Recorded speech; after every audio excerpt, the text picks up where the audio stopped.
Good morning. I'm very happy to be here this morning and excited to answer your questions. I was sailing around the world one time and I found a shortcut. Think about it. Anyway, we all ought to be congratulating Zach Knock on hitting 1 million. I guess he's the first one of us this year who's hit 1 million, and that's a great job. I was told that Zach makes diamonds merely with peer pressure. Anyway, congratulations. That's just a great achievement on his part. So let's get right into it. This is from Sarah Hamilton. Hi, Sarah. And this is a question. Can you recommend any apps or programs to use for organizing your to-do list, prioritizing tasks, and time blocking? So, I don't use anything except my Outlook calendar for those kinds of things. And I just put everything on my calendar, including my time blocking, so that I know when I'm supposed to be on the phone doing outbound calls. And that's as good a mechanism as I have. If any of the other members have an app that works better than just your Outlook calendar, then why don't you post that? We'd all benefit from that, right? Good. All right. I own a growing and expanding barbershop and I need help with organizing. So here's some time management tips we've talked about before. This is still Sarah's question. 1, get a to-do list. Have a to-do list every morning that you are going to work on. It can't be 50 items.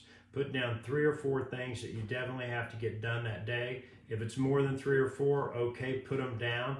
But the more you put on the list, the less likely it will be, obviously, that you will get them done. Second thing about time management, block time on your calendar, like we said, where you are going to do that specifically. And third, get a quiet place to work. It isn't in the floor of a barber shop. You've got to have an office or a home environment where you have some privacy, okay? And so those are 3 good organizing tips.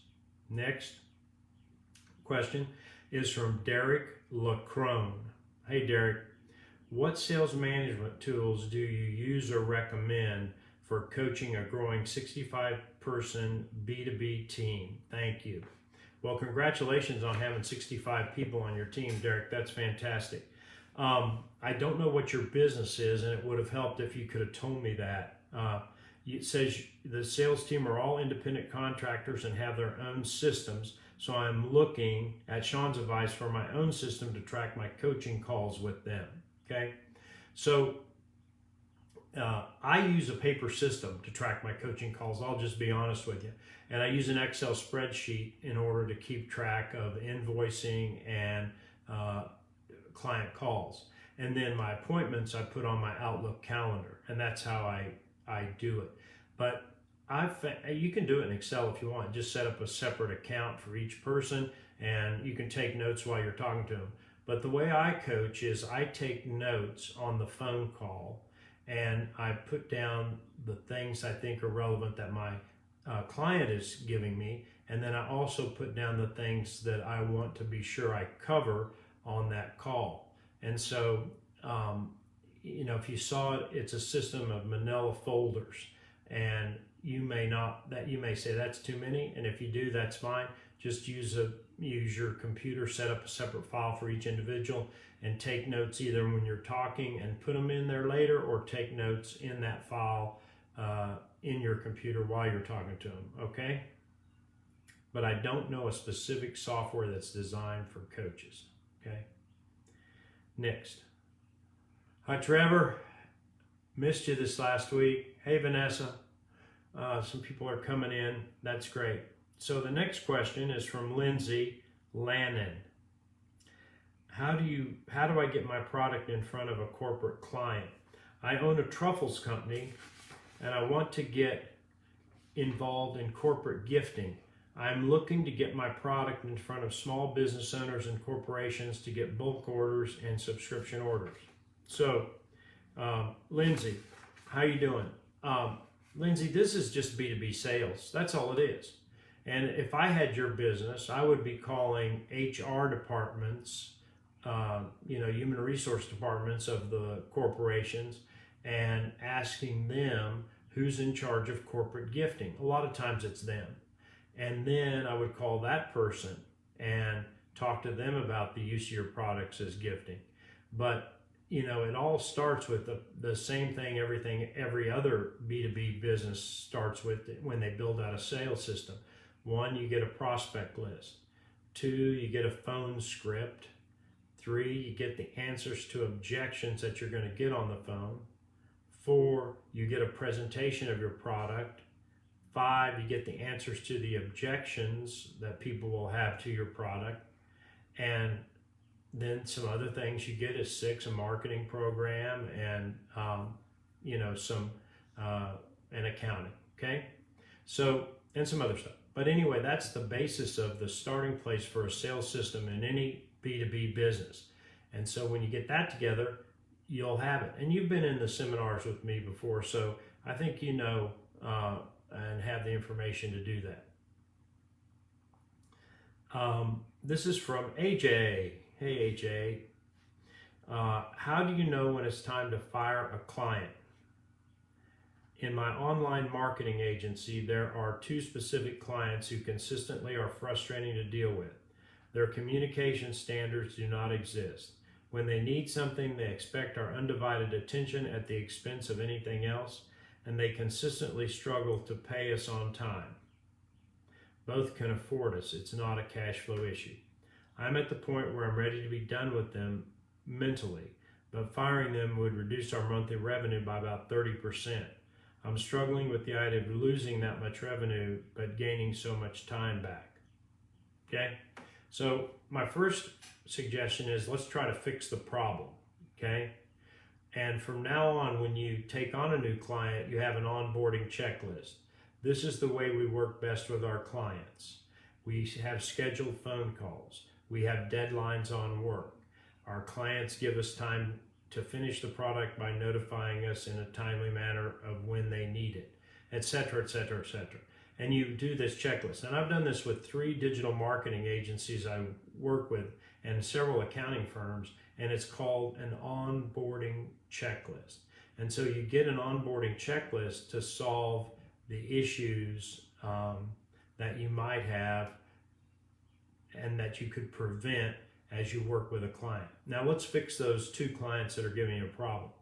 And so I think you should have a meeting with them and say, I want to make our relationship better. I want to be the best digital marketing agency you could ever work with. And so in order to do that, I want you to tell me what we can do better. And I'd also like to suggest some things that we can do better together. Then listen to what he has to say, or she, and then say, here are some things that cause us to be ineffective, and we can't serve you as well as we'd like when these things happen. And you put everything in terms of the client, and then you explain to the client what needs to be done in order to improve your working relationship. So I don't think you've probably done that, but if you do it, you'll fix it, okay? Let's see. Next, Corey. Hey Corey Stevens. How can I become better at building relationships with people? I'm a distributor for a global company in the health and wellness space. Enagic are part of the Direct Selling Association. Enagic offers water ionizer, which produces 5 types of pH water and has over 64 uses, from eco-friendly cleaning, personal hygiene. It produces pure, healthy, hydrogen-rich drinking water, which has a significant impact on people's health. We use this approach through human-based marketing, where we build relationships with people before we offer a solution for the pain, problem, want, or desire. We need people where they are and ask good questions to try and establish their emotional need for wanting our product or opportunity. I want to become better at building better relationships with people and wonder if there are any resources or practical steps I can take. So the first thing I want to say, Corey, is I'm not that bad a reader. But there are a lot of typos and grammatical errors in there. And what I wish everybody would do when they send in their questions for any of the mentors is that they proofread what they send in to make sure it's good English and makes sense, okay? And it's not just Corey, it's several people have sent me questions which, are difficult. And I can do a better job for you if you do a better job for me, okay? So, back to his question, building relationships. So think about the best relationship you have with a customer. And what are the things you can say about that best relationship? This is called best practices in business. So one thing you can say about that relationship is you know a lot about them. Another thing you can say about that relationship is you probably spend a lot of time with them. And so these are the two things that I've found build relationships: knowledge and time. And when you think about the worst relationship you have in business, you probably don't know much about them, and you probably don't spend much time with them. And so those are the things that cause people to have a relationship: time spent and knowledge, a genuine curiosity about the person's life and their business. And this builds relationships, okay? Now, I'm not sure you need to build a lifelong relationship to sell somebody an ionizer. I don't. But I understand what you mean. And if what you mean is that you want to build trust before you make your pitch for the ionizer, then you build trust in a couple of ways. One, by performance, and two, by reference. So if you know that I sell to Walmart, Kmart, Target, and Amazon, you probably think that my product is pretty good. I've built trust immediately through the use of a third-party reference. And so you can always do that as well. And so, Corey, if you have customers already, you should be calling on the customer's friends and relatives, and you have immediate trust that way, okay? Next, AJ again. How do you build a plan to reach your goal? Sean's group posted a challenge me to consider my plan of reaching $1 million in revenue for our online marketing agency. I don't have much of a plan beyond an annual goal of $10,000 per month in revenue and a figure-it-out mindset. Not having a strong plan is clearly holding me back. I want to build this business. I want to be successful. I want to have the cash flow to take weekend trips to AO meetings without feeling guilty. How do I begin laying the groundwork for that growth? Okay? Well, AJ, you've got to have a goal or you might end up somewhere else. Yogi Berra said that. Doesn't make any sense, but we know what it means. A man without a goal is like a ship without a rudder. It's not headed to any specific port. So the first thing you have to do is to talk about your results. So what results does that mean? $1 million annually. You divide that by 12, you get somewhere around $85,000 in sales a month.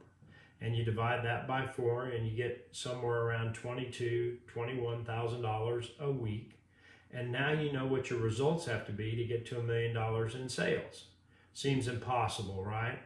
And so what we have to do is start with a lower goal. So if you're doing $10,000 a month right now, $120,000 a year, let's set a reasonable goal to grow that. And you would set that goal based on activities. How many new businesses do you have to talk to in order to get a client for your digital marketing? So I work with a digital marketing agency that I met through AO. They were doing $800,000 in business, and the first year we grew that to $1.8 million. And then we got into COVID, but we still did right around $1.8 million. And I'm thinking this year that we're going to break the $1.8 million mark, and next year we can shoot for $2.5 or even $3 million in sales. We did it with a specific sales plan, and it has a lot to do with the question I answered before. get a prospect list, get a sales talk for the approach, get answers to the objections to the approach, get a presentation, get answers to the objections to the presentation, and then time block so that you're making outreaches. In B2B sales, the magic formula, AJ, is to see 3 new businesses a week and tell them your story. And when you start doing that, you'll start seeing real growth in your business, okay? Anything else is too complicated and lengthy for these Facebook Live sessions, okay? Next. This is from Sarah. Nope, we did that question, okay? This is from Quade. Okay, hey Quade. How soon is too soon in regards to scaling? Okay, so I would say this, Quade, life is growth or it's nothing. You're either green and you grow, or you're ripe and you rot. Business is a down escalator. If you stand still, you're going to go backwards. And so it's never too soon to scale, and you should be scaling at all times. You should be trying to do better the next month than you did the last month, better the next day than you did the last day.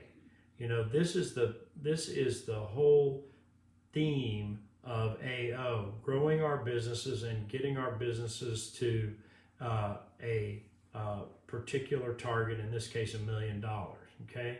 So it's never too soon. Now, Quade goes on to say, I'm owner-operator of my construction business. I'm only 23, so there can be a lack of credibility that follows. I would love to get my vision crystallized and put into motion. However, I feel I will face people that may not want to work for a 23-year-old, okay? So, I can't do anything about your age, Quade. You're going to have to figure that out on your own. However, if you act mature, if you speak maturely, if your behavior is mature, then people aren't going to look at you as a child. They're going to look at you as a man. And that is all on you, how you carry yourself and you present yourself, and how confidently you speak with the potential customer, okay? Now, in terms of building a contractor business, it's too big an ocean. So you have to get focused. So Dan, who's in AO, has a deck building business in Denver. In his first year, he did about, well, it wasn't a full year, but his first full year in business, he did a couple $100,000. And he is well on his way to doing $1 million this year. In fact, I'm pretty confident we'll break $1 million this year. And the way he did it was he focused on decks. He builds decks. I work with somebody else that does kitchen remodels. That's all they do. Other people that do garage doors. That's all they do, garage doors. And so you have to figure out what your construction business is going to be, and you have to pick a pretty narrow vertical so that you can become an expert in it and people can look at you as an expert, okay? Now, if you're going to build houses, that's something else, but I doubt at 23 if you're going to be able to get the credit you need to build houses. So you can do remodels, absolutely, and maybe that's what you want to do, remodels for investors or remodels for realtors or remodels for homeowners, okay? Next question is from Taylor Baker. Taylor and I have talked about this on the phone. Where do I start if I would like to hire a virtual assistant to cold call for me? So, Taylor, virtual assistants usually mean international. But let's just say that your virtual assistant means that they aren't in an office with you, because that was the original meaning of virtual assistant. So then you have to decide whether or not you want somebody in the States, near you, or whether you want somebody overseas. The Philippines is common, India is common, a lot from Eastern Europe offer VAs. And we have people in AO and people that have been in AO that can help facilitate you finding a successful AO. Now, what I've found in working, a VA. Now, what I've found in working with VAs is that unless you have a prospect list, a specific list of names that you want them to call, they are going to be ineffective. That is not something that a VA, whether they're in the States or somewhere else, can very effectively do. They just don't know your business well enough. And so you've got to come up with the prospect list. And then you've got to write the scripts, or you've got to get with a VA company that writes scripts for you. And then you've got to manage the process, because no one will care about it as much as you. It's about time we reconnect on the phone, and so we can talk about this more when we do that. Okay? He goes on to say, 75% of my time is spent cold calling, and I believe a VA can do this for me. I have never used a VA. I'm not totally sure exactly what their job specifications are. I would like them to call residential, family, multi-commercial, raw land, and set up appointments with qualified owners who would consider offers from my investor. Okay? Next, and last, I think. Nope, two more. This is from Gabriel. And Gabriel says, I'm looking for suggestions or ideas for incenting. There is no word incentivizing, guys. Incenting team members for raising their total sales during shifts. Ideally, suggestions that have been tried before with positive outcomes. Well, Gabriel, I've set up at least hundreds of incentive programs for employees. So first of all, if you're watching this tape, know this: incentives work. Ask Edwin. Edwin is doubling his jewelry business this year, basically on the strengths of incentives we put in for the people that are selling the jewelry. And the second thing know about incentive programs is that they are never fair. So Gabriel lives in Florida, and I would say to him, the fair comes to Florida once a year. There is no such thing as fair in any contest. There are always exceptions, there are always circumstances, there are always things that make it less than perfect. Now, some people will use that for an excuse to do nothing. Well, I don't want to do that, I don't want to do that. Instead, what you should do is explain to your people that no incentive program is 100% fair. This is what we're doing. And we'll have different incentive programs over the year that will favor other people differently than this one favors some people. Okay? And you set expectations on the front end to avoid objections on the back end. All right? So, what would be an incentive that Gabriel could use? One would be a straight commission. If during the month you sell $200 worth of merchandise, you get a 5% commission. If you sell $1,000 worth of merchandise, you get a 6% commission. If you sell $10,000 worth of merchandise, you get an 8% commission. It's called a tiered commission plan. It's pretty simple, but it relies on each individual to perform, and it rewards individually. Another thing you can do is you can set up a group incentive. If we sell $50,000 as a store this month, everybody in the store gets a $200 gift card, a $500 gift card, whatever you want to say. And again, you can tier it. You can set, okay, the first tier for $100 each is X, and the second tier for $500 each is Y. And Gabriel, we have a call this week on Thursday, so I'm happy to discuss this more with you and give you even some other ideas, okay? So here's his description. He's the founder of Natural Life Stores Franchise Company, offering brick and mortar franchise opportunities. Natural Life is a chain of retail wellness and health stores specializing in all natural products. Okay? So the last question is from Kristen Pitts. Kristen says, What type of POS system do you recommend using to track inventory, or should we keep things as is? Is there a big enough benefit to a uniform system? Should we invest in one to supply to all our shops? Majority of our golf course owners are older and don't want to upgrade their system. Some courses are more up to date and would be open to it. If it makes sense to upgrade, how would you handle a change like this for our course owners? What's in it for them? And here's the description. They merchandise 13 pro golf shops. The golf course owners outsource their shops to us to handle, and they get a 15% cut of the profit on the merchandise sold. They write us a check each month for our 85%. We deliver setup, removal products, etc. Our staff is delivering and warehouse. We do not have staff at the shops. They use their own staff, golf pros, etc. to sell products.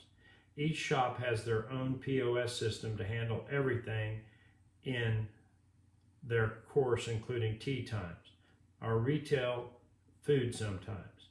Every course is unique. Some of them have created their own SKUs for our products. Others have just one single button for our products.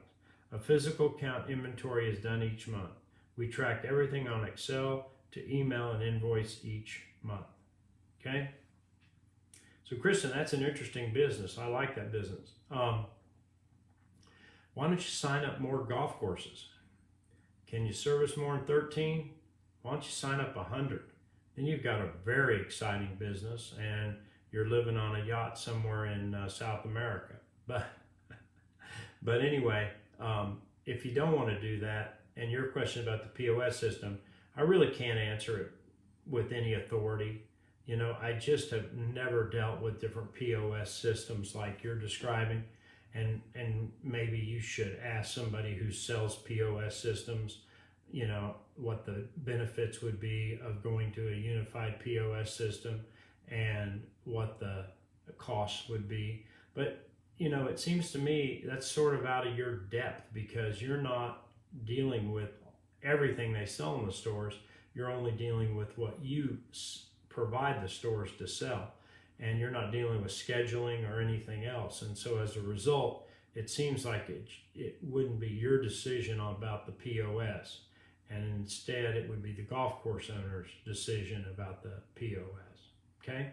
And I hope that helps, but I don't know anything about POSs. All right, so that's all the questions for this Sunday morning. I want everybody to have a great Sunday. Get ready to go back to work. And next week, I want you to have a great week. Make it the best week of your life. Now go sell something.